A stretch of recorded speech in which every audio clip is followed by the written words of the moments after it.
Con el permiso de todos, vamos a iniciar la parte más importante de esta tarde, que es el homenaje a mi amigo y maestro. Y como que tengo que introducir, lo voy a introducir con lo que me pasó a mí.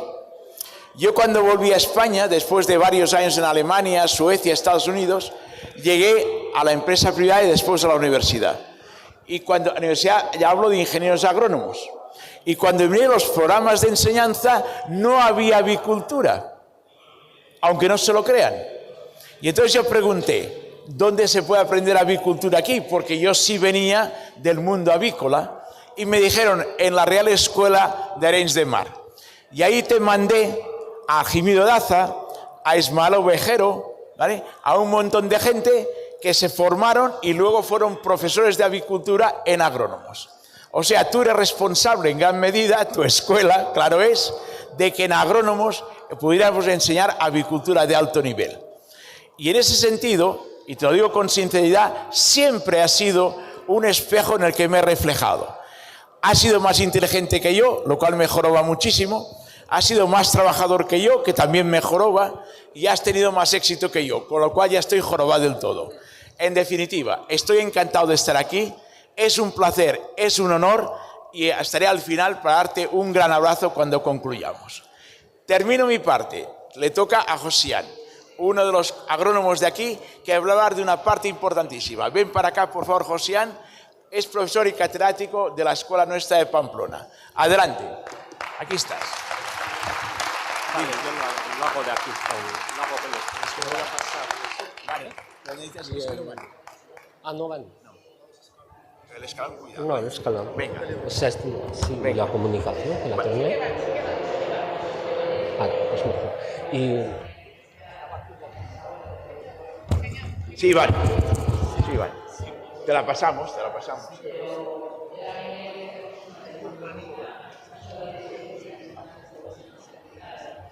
Adelante.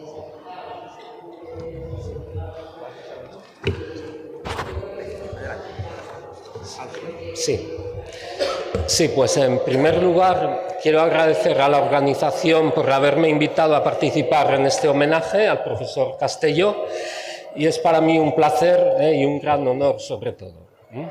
Se me ha encomendado que presente la biografía profesional del profesor Castelló, y es indudable que si lo hiciéramos con todo detalle, pues necesitaríamos varias jornadas, varias ediciones de la FIGAM para ello.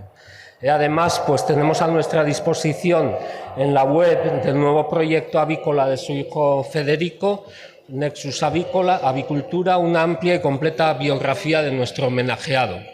Por tanto, me voy a ceñir a algunos aspectos de su biografía que he considerado que son de especial interés para la avicultura española y para los avicultores españoles.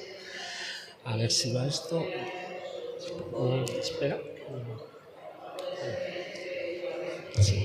Sí, pues he dividido esta presentación en los siguientes 5 puntos. Por una parte, pues sus genes, su genética, su sólida formación y su apertura al mundo, su espíritu innovador y creador, su capacidad de trabajo, longevidad y la experiencia que todo ello le ha dado, y finalmente pues la conclusión. Comienzo este primer punto apoyándome en su dirección de correo electrónico. Nuestros estudiantes, nuestros hijos, jóvenes todos ellos, pues componen su dirección de correo electrónico con su nombre o apellido y con el año de nacimiento. Aquí el profesor Castelló hace lo mismo, solo que en lugar de 1930, que es su año de nacimiento, pues ha señalado el año 1896. ¿Por qué esto?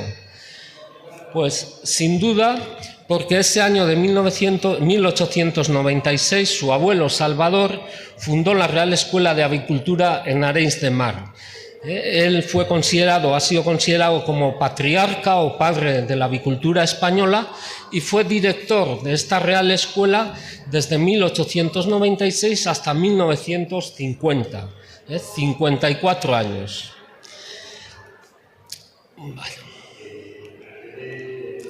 Vale, vamos. Bueno, ya le cogeremos, sí.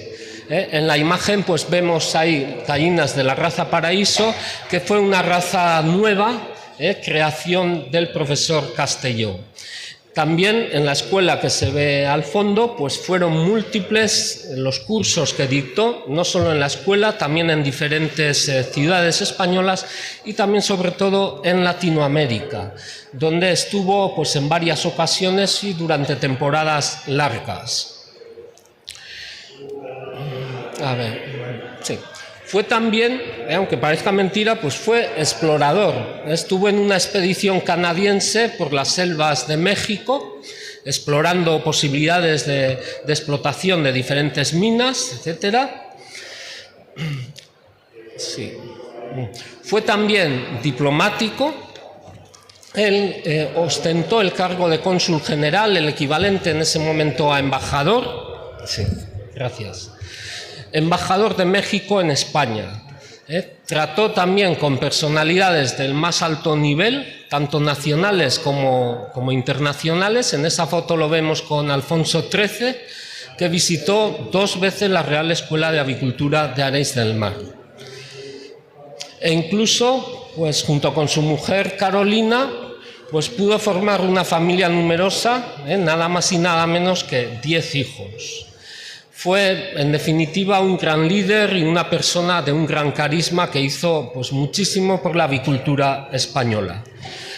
Cuando falleció, en 1950, al pie del cañón,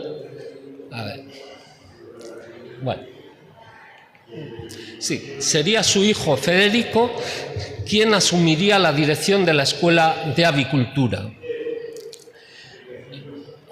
Sí. La granja anexa, que se llamaba Granja Paraíso, quedó a disposición de su otro hijo Enrique, es el que vemos ahí pues, agachado en la incubadora. Y como digo, pues Federico tuvo pues, una tarea un tanto complicada porque el listón que había dejado su padre Salvador pues, era muy importante, muy alto. Pero Federico, aquí en la foto, pues he mostrado una de sus obras, El nuevo arte de criar gallinas, que fue una continuación del bestseller de su padre Salvador, El arte de criar gallinas, que tuvo nada más y nada menos que 8 ediciones y casi pues aproximadamente 50.000 libros que vendió. Federico dio continuidad a la escuela, amplió la bibliografía, amplió las instalaciones, las modernizó y mantuvo la Real Escuela pues, como líder dentro de la avicultura española. Bien, cuando falleció Federico, esto fue en 1973, también pues, en pleno curso de avicultura que estaba impartiendo, pues sería José Antonio Castelló, nuestro homenajeado, quien se hizo cargo de la dirección de la escuela, donde pues, estuvo aproximadamente, son cifras aproximadas, hasta 2015, que son también pues, más de 40 años al frente de esa escuela de avicultura. Y luego pues, ha sido su hijo Federico Castelló Fontova, que desde 2015 pues, está también al frente de la escuela, en este caso con un nuevo proyecto que seguro que tiene pues, mucho éxito para la avicultura española. Bueno, perdón, sí. Bien, por tanto, está claro que la genética, que los genes en este apellido Castelló, pues llevan la competencia y la pasión por la avicultura. Bien, en segundo lugar, quería destacar pues, la sólida formación que ha tenido el profesor José Antonio Castelló y además también su espíritu de apertura al mundo en aquellos años en los que era pues, más complicado que ahora. Nació José Antonio Castelló en 1930 en la propia Real Escuela de Avicultura en Arenys de Mar, y cuando llegó a la edad universitaria, en 1948, pues se vino aquí, precisamente a Zaragoza, para cursar los estudios de veterinaria en la Facultad de Veterinaria de Zaragoza. Cuando estaba cursando el segundo curso, en 1950, pues es cuando fallece el abuelo Salvador y su padre Federico pues es el que tiene que asumir la dirección de la escuela. José Antonio, pues consciente de todo el trabajo que iba a tener su padre en la dirección de la escuela, pues optó por volver a Arenys de Mar y ayudar a su padre. ese mismo año de 1950 pues realiza el curso de avicultura allí y obtiene el título de perito avícola en la escuela propia de Arenys de Mar. Bien, tras un pequeño paréntesis que dedicó pues a la marina mercante, un pequeño paréntesis que hizo, pues en 1953 se integra ya plenamente en la Escuela de Avicultura.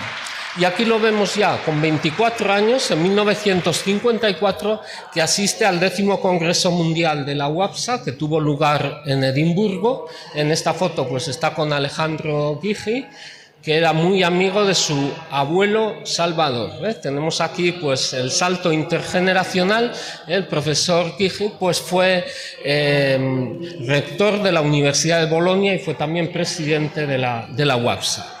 Bien, pues ahí lo vemos con 24 años y un poquito más tarde, en 1958, pues se le concede una beca de ampliación de estudios en avicultura en diferentes universidades estadounidenses. Estuvo en Pensilvania, en Purdue y en Arkansas. Lo vemos en una fotografía en la Universidad de Arkansas.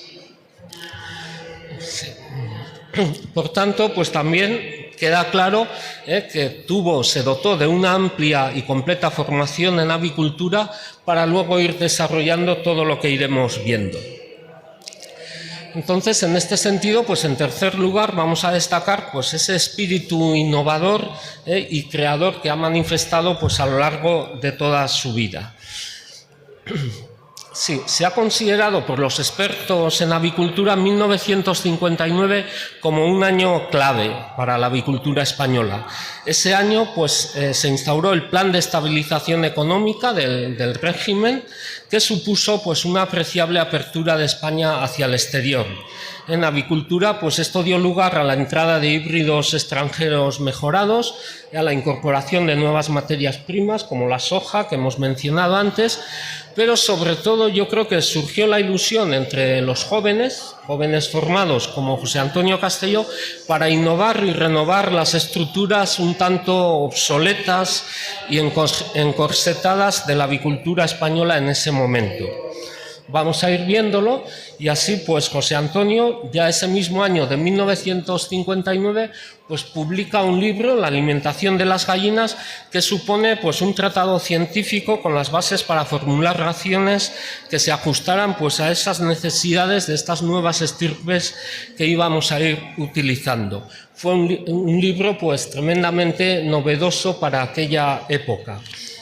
Asimismo también ese mismo año pues dará a luz, él tuvo una gran implicación pues a la revista Selecciones Avícolas, con un formato además pues un tanto atractivo, inspirándose en ese clásico Selecciones del Reader's Digest, que sustituía pues al boletín que la Real Escuela de Avicultura, de nombre Temas Avícolas, pues estaba distribuyendo entre sus clientes. El año 1960 va a asistir a la Conferencia Europea de la UAPSA, que tuvo lugar en Utrecht, y allí va a recibir, pues, junto con sus compañeros, ahora lo mencionamos, el encargo de crear la sección española de la UAPSA, lo que ahora llamamos la ECA. Y en ese sentido, pues al año siguiente ya, al año siguiente de 1961, pues se crea la sección española de la UAPSA, la ECA. Ahí tenemos en la fotografía, pues a la derecha está Fernando Orozco, en medio está Francisco Polo Jover y a la izquierda nuestro homenajeado. También se incorporaría a este proyecto con una gran vitalidad Magín Brufau, de tal forma que en 1962 ya se celebra el primer congreso de la sección española de la UAPSA en Reus, en Tarragona. De esta forma se sustituía también a las asambleas nacionales de avicultores que organizaba el Sindicato Nacional de Ganadería, pues como digo, pues con una estructura bastante cerrada, que tuvieron lugar desde 1945 hasta el 61, el último fue en Valladolid, y ya pues la ECA o la rama española de la UAPSA sería la que tomó este relevo, pues modernizando estos congresos que se celebrarían ya anualmente. Bien, en 1963 también publica otro libro que fue un referente en aquel momento, Alojamiento y manejo de las aves, junto con Fernando Orozco, que tendría también pues varias ediciones este libro. Y en 1966 participa en el Congreso de la UAPSA, que tuvo lugar en Kiev, entonces era la Unión Soviética, la actual Ucrania, y en ella pues va a proponer que el siguiente Congreso Mundial tenga lugar en España. Además, bueno, pues presentó también una comunicación junto con Fernando Orozco sobre pues, el peleteado, sobre el granulado de los piensos para pollos, pero fundamentalmente pues, realizó la propuesta para que España fuera el siguiente organizador del Congreso Mundial. En ese sentido se aprobó esta propuesta y en 1970 se va a celebrar el Congreso Mundial en Madrid. España fue el primer país que por segunda vez se organizaba un Congreso Mundial. El primero tuvo lugar en 1924 en Barcelona, organizado pues, por el abuelo Salvador fundamentalmente, y como digo, pues fue un hito que España pues, fuera el primer país en realizar este segundo congreso. Además, pues, en este congreso cuando tenía únicamente 40 años de edad, pues fue elegido presidente mundial de la asociación de la UAPSA, pues nuestro homenajeado José Antonio Castelló, para ese periodo de 1970-1974. Bien, en este intervalo sí que tuvo pues lugar el fallecimiento de su padre y además de esta presidencia mundial pues tuvo que compaginarlo o tuvo que tomar ya el relevo en la dirección de la escuela. Pero esto pues no fue un obstáculo para que siguiera pues con su actividad creadora y en ese sentido en 1975 pues va a ser el organizador, siendo presidente, de la primera edición de la Expo Avícola. Expo Avícola que ya en 1977, 2 años más tarde, daría lugar a la Expo Aviga. Expo Aviga que se celebró bianualmente hasta 2010 con un gran éxito, todos lo recordamos, y que de alguna manera pues también esta FIGAM pues puede ser un poco heredera de esta Expo Aviga. En 1987 pues otro hito va a ser hemos estado hablando de las aviculturas alternativas, pues en la Real Escuela de Avicultura se comienza con las primeras jornadas sobre aviculturas alternativas. En este caso, pues ayudado también por Enrique García Martín, el malogrado Enrique García Martín, de grato recuerdo, pues se ponen en marcha las aviculturas alternativas en la Escuela de Arenys de Mar. Luego, estas jornadas pues, darían lugar a las jornadas profesionales de avicultura, que se instauraron en 1997 y hasta 2019 pues, se fueron celebrando anualmente en diferentes ciudades españolas, pues, divulgando los últimos avances de la avicultura y planteando pues, las cuestiones candentes en cada uno de los momentos. En este sentido también, pues en el marco de estas jornadas profesionales, en 2007, en la edición de 2007, pues es cuando se presentó, esto fue en Guadalajara, Avialter, que es pues, la asociación que organiza este evento, y vemos allí pues al homenajeado con el presidente de la asociación, con José Carlos Terraz. Bien, vamos avanzando. Bueno, no estamos muy sincronizados el ordenador y yo, pero bueno. Entonces, en cuarto lugar, quería destacar pues, la capacidad de trabajo que ha mostrado durante toda su vida profesional. Sabemos la longevidad que está teniendo su vida profesional y toda la experiencia que ha ido adquiriendo pues, durante todo este periodo.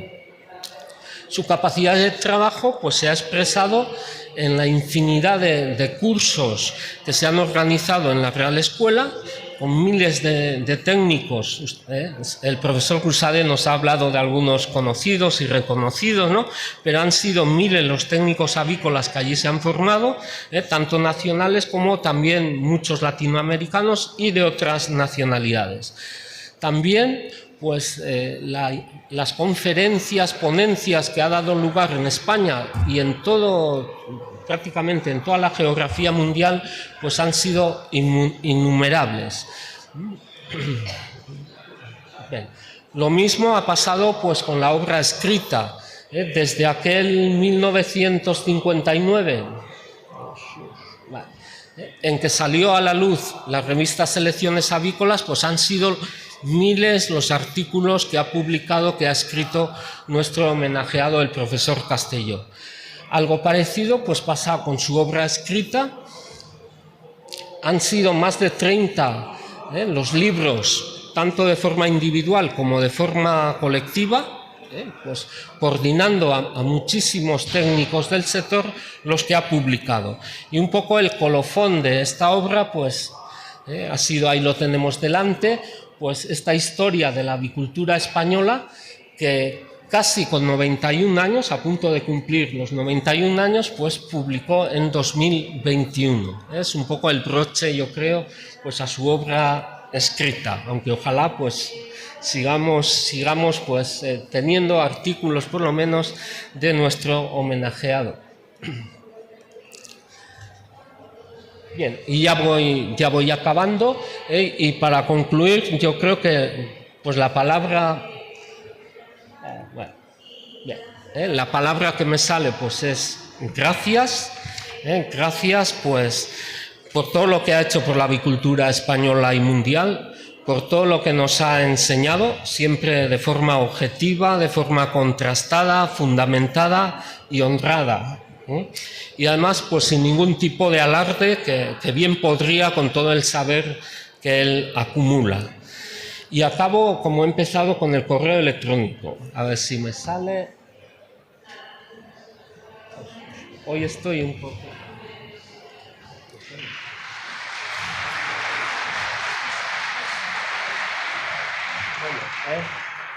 El directo a veces es... Venga, su correo electrónico, si os habéis fijado, pues siempre lo culmina con esta expresión. Yo no sé. Bueno, una para atrás. Una para atrás. Bueno, así, muy bien, gracias, Carlos. Bueno, bien, culmina su correo electrónico con esta expresión de Bernard Baruch. La edad es solo un número, una cifra, una persona no puede retirar su experiencia, debe usarla. Pues igual que la está usando, pues en este caso con su nieta, con sus nietos, pues pedirle que siga usándola con nosotros, pues todavía pues por mucho tiempo, y sobre todo, como digo, pues estamos muy agradecidos, y que gracias de todo corazón.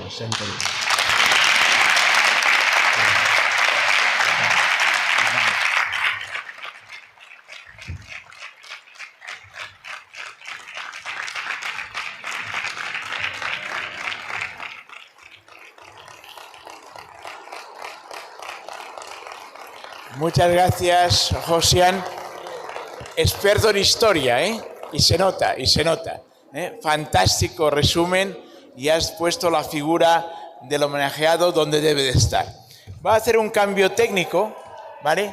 Porque pasaremos, si no me equivoco, el vídeo al final, y ahora naturalmente viene la otra parte de la historia, y esta es la biografía como persona. Y eso, amigo mío, te toca a ti. Por favor, si eres tan amable, todo tuyo. Ahora queremos ver la parte humana del homenajeado. Gracias. Pues aquí tranquilamente y endavant. Eso funciona, no pateix. Funciona, vale. Bueno, funciona, ¿no? Vale. Yo no voy a hablar de avicultura, no es el momento ahora. Solo quiero decir ahora una palabra, la he apuntado porque si no es imposible acordarse, pero creo que es un ejemplo. La palabra es Eyjafjallajökull. A todo el mundo se quedará igual, pero esto fue una erupción, es un volcán que está en Islandia, que el 15 de abril del 2010, más o menos, explotó, se pararon 100.000 vuelos en Europa, íbamos a ir a una feria en Utrecht, y yo y muchísima más gente de España y de todo el mundo decidió no ir. Y hubo una persona que le dijimos, 10 personas más, no vayas, que no están saliendo vuelos, que es imposible, vas a perder el tiempo. Pero su manera de ser, su carácter, de mirar siempre las cosas positivas de todo y su tozudez, cogió el coche, fue al aeropuerto y fue el primer avión que salió de Barcelona para Utrecht. Nadie más fue, aunque le dijimos. Entonces, yo de esto es un ejemplo, podría poner más, pero no nos vamos a alargar aquí, de su positivismo. Su positivismo, sean cuales sean las circunstancias, sus ganas de tirar adelante, y creo que esto es una de las razones también de su larga longevidad.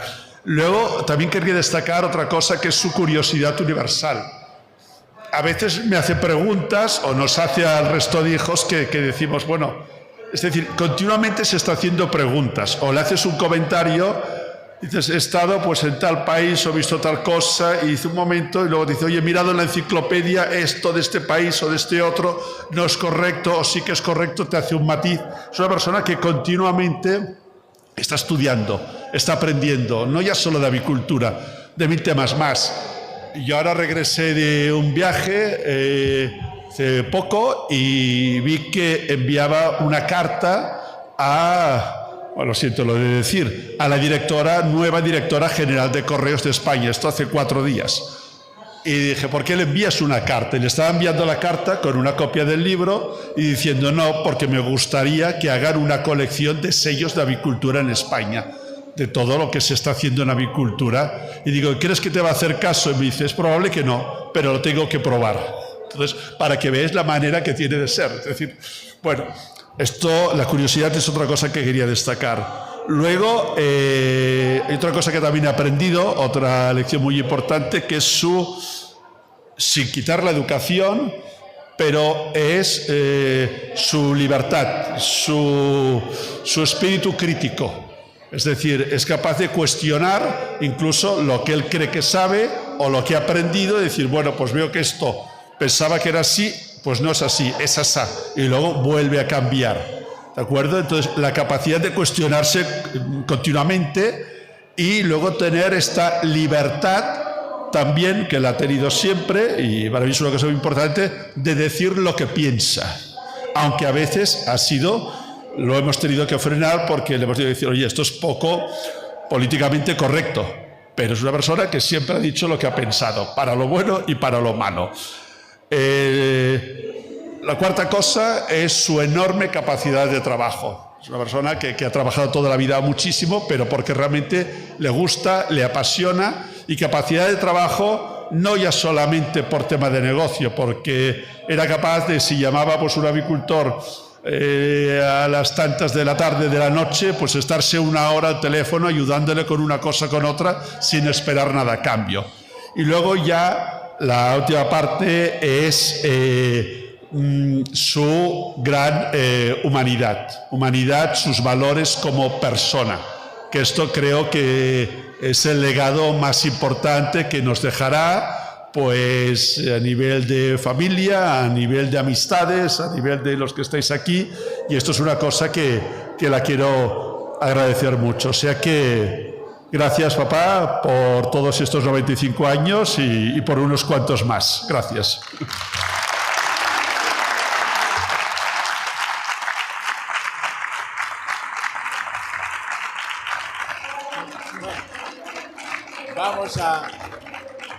Vamos ahora a la siguiente parte. José Carlos, tienes la palabra. ¿Dónde andas? Bueno, muy brevemente voy a tener el honor enorme de entregar un premio de reconocimiento a la vida y obra en la dedicación avícola de José Antonio Castelló, que, bueno, aquí han expresado claramente y ampliamente todas sus méritos, todas sus virtudes, y nosotros como Avialter pudimos vivirlo y disfrutarlo, puesto que ¿qué le quedaba a José Antonio Castelló en 2007 por hacer? Pues apoyar, junto con otras personalidades del sector que están hoy aquí y que agradecemos enormemente, y algunas que no están. Y agradecemos enormemente su apoyo en aquel momento, ¿vale? A unos soñadores, vamos a decirlo bonito, que iniciaban la defensa de un modo de producción distinta, y la persona que ha sido notaria de la historia de la avicultura española y mundial nos dio su apoyo incondicional, formando parte de la Junta de Avialter, mostrando una vez más su inquietud, su curiosidad, su mente abierta, su honestidad, su tesón. Así que muchísimas gracias, José Antonio, porque aquello fue valiosísimo para la avicultura alternativa en su conjunto, para la avicultura alternativa, para la avicultura en su conjunto, ¿de acuerdo? También. Y personalmente la amistad que siempre nos has ofrecido ha sido también conmovedora. A pipiolos, a chavales que empezábamos en la avicultura, el profesor Castelló nos ha atendido, nos ha recibido con una cercanía, con una humildad, con una honestidad siempre encomiable, siempre de verdad muy de agradecer. Muchísimas gracias. Y ahora te vamos a dar un pequeño detalle y pido por favor que los miembros de Avialter de la Junta que estamos aquí, ¿vale? Merichel, por favor, ¿dónde estás? También aquí, para dártelos todos juntos. Todos juntos, porque...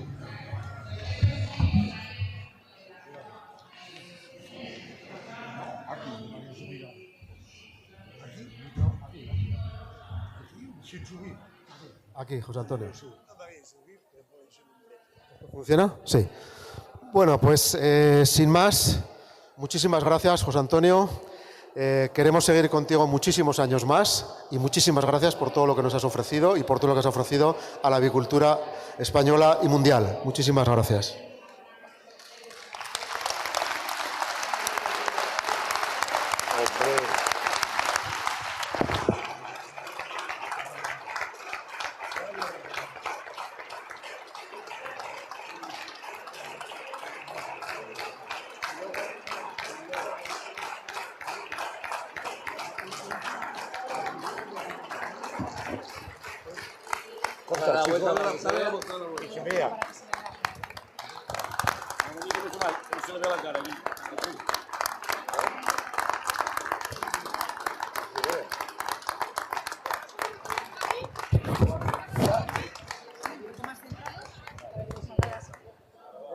Sí, por favor.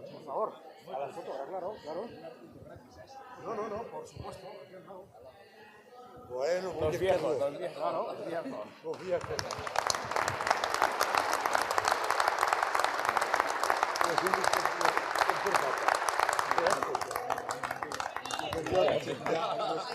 La foto, hay que mirar la foto. La cámara. Son tres. Gracias. Bueno, se supone que te las palabras, ¿no? Sí, decir algo, ¿no? Sí. ¿De pie aquí o me dejáis aquí? ¿Quieres ahí arriba? Sí, hombre, me dejáis.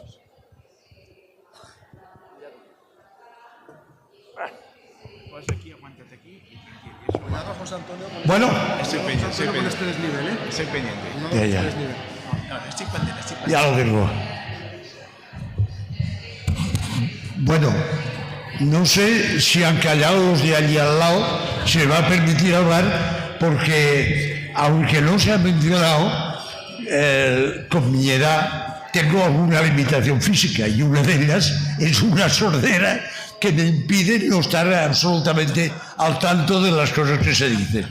Pero en fin, como sabía que tenía que decir 4 palabras, me dijeron que contestase, no he querido, llevo una chuleta, en el bolsillo llevo una chuleta que no quiero leer para no enredarme por la hora que es, en la cual había pretendido hacer un poquitín de historia, aparte de lo que había explicado en el libro, de la avicultura española, no de historia en sí, sino en los últimos 75 años, referirme a algunos de los hitos más importantes por los que he atravesado.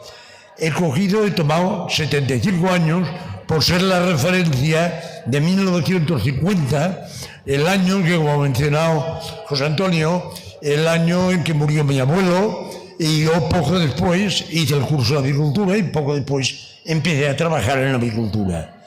Tuve la suerte de tener, para abreviar, de obtener una beca de Estados Unidos, la cual estuve un tiempo en las universidades que se han mencionado, donde pude aprender mucho, basándome en las cosas que había aprendido ya de familia, pero teniendo en cuenta la enorme distancia que entonces había entre la avicultura nacional, la avicultura española, y lo que se podía ver en Estados Unidos, un país que todos mirábamos con un espejo especial por las innovaciones que brindaba en avicultura.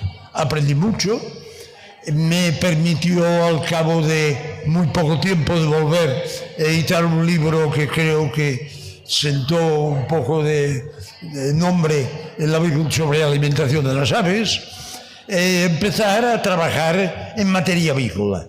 Dio la casualidad, a este hecho sí se ha referido José Antonio también, es importante en la historia de la avicultura española, que rompiendo el marco un poquitín, digamos, restrictivo que teníamos en España desde el punto de vista económico, y no quiero tocar o referirme a la política en modo uno, se aprueba el Plan de Estabilización Económica del 58 y a partir de aquella época, el 59, España se abre al exterior. La época que cambiamos, yo tenía un scooter con el cual había llegado aquí a Zaragoza, lo cambié por un 600, empieza a llegar el turismo a España, nos empezamos a abrir. Era una época en la cual recordamos ya los mayores que el comer pollo era cosa de la fiesta mayor o de algún domingo, alguna festividad especial. Y el comer huevos, si no se llegaba a los 100 huevos per cápita y año, era porque era un milagro, casi. Bien, esto es una historia ya pasada, pero han pasado muchas cosas, muchas vicisitudes han pasado. Una época oscura, una época delicada, aunque nunca me metieron en el terreno de la patología, fue que al mismo tiempo de llegar las estirpes extranjeras, que empezamos a importar primero de Estados Unidos, después de otros países también. Recuerdo las Arboracres con la granja que montaron en Arganda, en Madrid. Llegaron también una serie de enfermedades de las cuales se ocupó muy precisamente unos veterinarios de diferentes sitios de los dos polos principales que había de avicultura, que eran Reus, o las comarcas de Reus, y Valladolid, con el CRD, con problemas de bronquitis, con una serie de problemas patológicos que motivaron el que se hiciesen algunos simposios específicos o jornadas profesionales para tratar de estas enfermedades, de estos problemas. Con todo eso vamos avanzando, llegamos a 1970, España había adquirido ya un cierto nombre, había empezado a salir al exterior.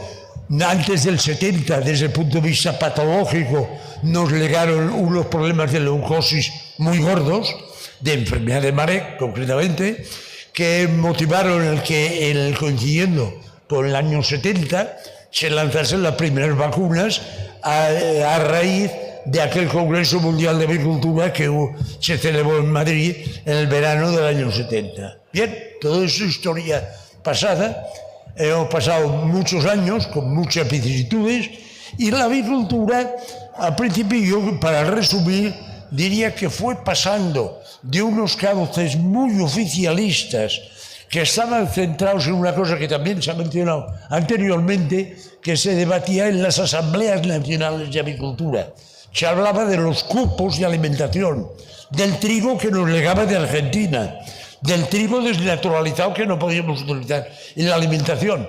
Yo me refería a otro trigo, al que nos empezó a llegar en formulación de piensos a partir del año 86, cuando nos integramos en la Unión Europea. En fin, todo esto es una historia pasada también, pero son hitos, y yo creo bastante importantes, que han permitido estar donde estamos hoy en día.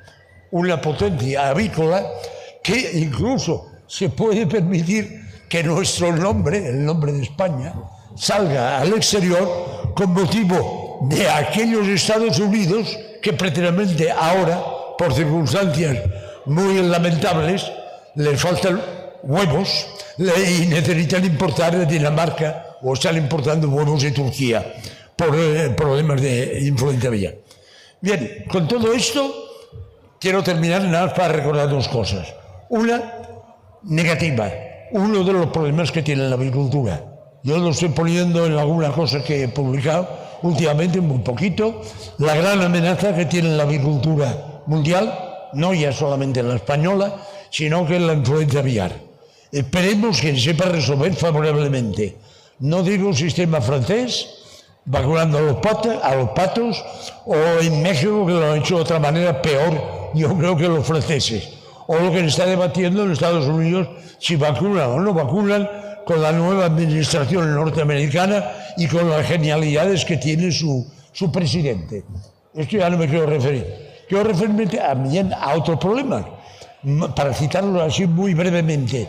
La posibilidad de que un día tengamos que sacrificar, hoy en día muchas veces se especula en los medios periodísticos sobre la barbaridad que hacemos en la Unión Europea de sacrificar a 300 millones de machitos recién nacidos. Llegará el día. Hagamos la idea esta, nos guste o no nos guste.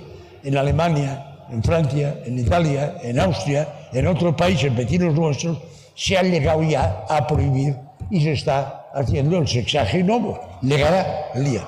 No porque sea mejor o peor los sistemas, que no me tenía Dios me libre de meterme con todo eso, pero sí se llegará a prohibir el sacrificio de esos machitos. Esto es un peligro que tenemos. Otro peligro que podemos tener, también hablando de otro sector que no sea el huevo, es lo dichoso del ECC, el European Chicken Commitment, me parece que se traduce así, poco más o menos. Es decir, de los problemas que puede haber si se aprueban los sistemas de crecimiento lento, de bienestar, de transporte, de sacrificio en los mataderos, de densidades de población, de no hacer un aclarado en las granjas de pollo, etcétera, etcétera. Y que con eso no quiero terminar dando un mensaje negativo de la agricultura, pero sí diciendo que mi visión restringida hoy en día de oyente de lo que está ocurriendo en el mundo avícola me permiten ver al mismo tiempo que los logros que ha tenido la avicultura, también los peligros que la acecha. Ojalá sepamos, y seguro que sabremos desenvolvernos y encontrar el camino más adecuado. Que tenemos que criar solamente pollos de crecimiento lento, es posible. Que no tenemos que sacrificar en España 60 millones de machitos, también es muy posible. Bueno, esperemos, no sé, ojalá nos dejen exportar o podamos exportar huevos y podamos seguir el camino que ha tenido, que siempre ha sido positivo. La agricultura española, yo no lo veré ya, porque ya es una de mis últimas ocasiones de estar presente con todos vosotros, con viejos conocidos, con otros mucho más jóvenes, y que os deseo a todos que sigáis por el camino que hemos emprendido algunos años, muchísimos años, y que todo sea para éxito de la agricultura y a la suerte de haber trabajado con dos de los productos mejores que puede disponer de la humanidad. El pollo para carne, que en tanto otras producciones ganaderas hemos visto que han ido a menos, el consumo de pollo está subiendo y el consumo de huevo también. Y esto lo dice una persona que me parece que debo tener casi, tú me lo recordabas antes, un récord, no sé si mundial no creo, pero español es posible que sí lo tenga, con mis 3 o 4 huevos que me como cada día, con el récord de huevo. Señores, viva el huevo, pero viva el pollo también. Y gracias a todos.